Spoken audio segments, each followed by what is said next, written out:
Türkmenbaş şäherindäki halkara deňiz portu bugün Aziýa hemde Ýewropa ýurtlarynyň arasynda ykdysady we sowda hyzmatdaşlygynyň hil taýdan täze derejede çykarylmagyna ygtybarly goşun toşýar. Dünýäniň iri we ähli taraplarynda Ýewropa hökümine giňden ikrar edilen bu deňiz portu milli ykdysadyetimiziň şeýlede tutuş tewtin ykdysadyetleriniň ötüşinde möhüm ähmiýete ýedir. Aslında da bugün berkarar döwletiň täze ýamynyň galkynjy döwründe hormatly prezidentimiziň paratatly ýol başçylygyny ýurdumyzyň milli ykdysadyetiniň beýlek pudoklary bilen bir katarda deňiz we derýa ulgam hem düýpli ötüşleri başdan geçirýär. Şunda Türkmen deňiz derýa ýolları agentliginiň Balkan Gäm Uruşy we awatlaýjy zawody açyk görnüşli paýdarly jemgyýetinde bitirilýän işler hassa buýsançlydyr. Häzir bu zawodyň hyzmatlaryna daşary ýurtlarda da uly gyzyklanma bildirilýär. Aslında uly pudowynyň döwraplaşdyrylmagy hemde oňa öňde bar tehnologiýalary kämil ulgamyň ornaşdyrylmagy ata watanymyzyň durmuş ykdysady we ilmi tehnika ötüşiniň has derwäs uğurlarynyň biridir. Bu urda Türkmen deňiz derýa ýolları agentliginiň tamynlygyndaky edara kärhanalarda şeýle hem deňiz sowda floty ýapyk görnüşli Balkan Gäm Uruşy we awatlaýjy zawody açyk görnüşli paýdarly jemgyýetleriniň düdümlerinde alınıp barýan derwäs işler hem özüniň maksat okuluny bilen tapawutlanýar.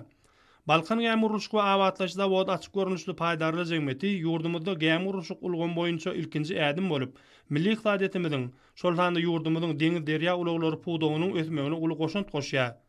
Zawodyň ölçül kuwaty ýylda 10.000 tonna polody işläp, halkara ölçeğlerinde gawat gelýän has kämil awtomatlaşdyrylan enzamlaryň peýdalanmagy bilen 4-den 6 çelli gämini gurmagy niýetlenendir. Bundan başga da bu ýerde 2000 tonna polody işlemek arkaly ortaça 20-30 tane kiçik we orta gowrumly gämleriň awatlaýyş we bejeriji işlerini ýerine ýetirmäge dol mümkinçilik bar. Dünýäniň öňde barjy kompaniýalary tarapyndan öndürilen döwrap, enzamlar we mehanizmler, derur bolan avtomobil ulaglary we ýük ýükleji, düşürji enzamlar ornaşdyrylan zawodyň dolandyrma ulgamynda gämi dizaýny, tatlama dolandyrylşy, üçünçülük, beceriş, öňçülük, teňki hyzmat ediş, hil we zähmet hoplugy bilen bagly bölümlerde işler utgaşykly alınıp barylýar. Kärhanada durly görnüşli gämileri, neft tankerlerini, deňiz platformalaryny, türke gämilerini, katerleri, şeýle hem senagat pudoklary üçin demirden durly guruluşlary, taýýar önümleri, enzamlary, gurallar ýasamak babatdaky işlerim berja edilýär. Gäm urulşynda we awatlaýyşda esasy zerurlyk bolan uly gowrumly demir işlemek, olar arasalamak, ýylmamak we renklemek bu häzirki zaman kärhanasynda alınıp barýan esas hyzmatlaryň hataryna girýär. Munuň üçin bu ýerde zähmet çeken hünärmenler ähli zerurlyklar bilen üçin edilipdir. Şonuň üçin bu ýerde ýerine ýetirilýän işlerdir, hyzmatlar dünýä hil ünlülerine laýyk gelýänligi bilen tapawutlanýar. Şeýle de zawodda bu gadanlary we kompresorlar bilen bagly alınıp barýan işleriň hem hemişe ýokary hil talaplaryna dol gawat gelýänligi aýratyn bellenmäge münasipdir. Senatyň durly podoklaryny hem de ýurdumyzyň suw howdanlarynyň gowrumly giňeltmekligi, ýer akawalaryň suw geçijiligini ýokarlandyrmakda ulanylýan durly kysymly läbik sorjulary ýeňil we düýpli awatlama işleri hem bu ýerde ygtybarly ýola goýulýar. Türkmenbaşy halkara deňiz portuna gelýän durly görnüşli konteynerleri buýrujlaryň sargytlary esasynda awatlamak, kewşirlemek we renklemek hyzmatlary hem döwrap derejede alınıp barylýar. Bundan başga da deňiz giňişliginde ýük taşaýan, ýol uşgatlanýan gämileri, neft we beýleki işlerde ulanylýan durly hyzmat edici gämileri we ýüzüji serişdeleri teňnik taýdan gözden geçirmek işler hem üstünlikli alınıp barylýar.